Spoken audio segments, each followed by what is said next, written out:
এঁচড় কিভাবে কাটছি সেটা দেখুন।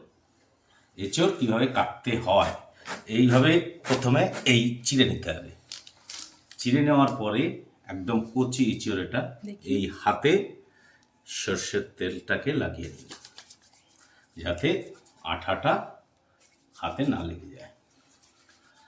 এইভাবে যখন কাটবেন দু ফালি করে, তখন এটাকে কি করবেন, মাঝখান থেকে চিড়ে নেব।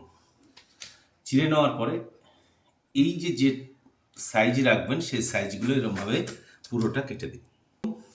এইভাবে টুকরো করলেন, করার পরে পেছনের যে শক্ত অংশটা আর কি, এই যে এইভাবে ঠিক বের করে দিন। ছোট টুকরো করলে এটা বের করতে সুবিধা হয়। মাঝখান থেকে এরকম চিড়ে দিন, আর একটাকে অংশকে এরকম করে দিন।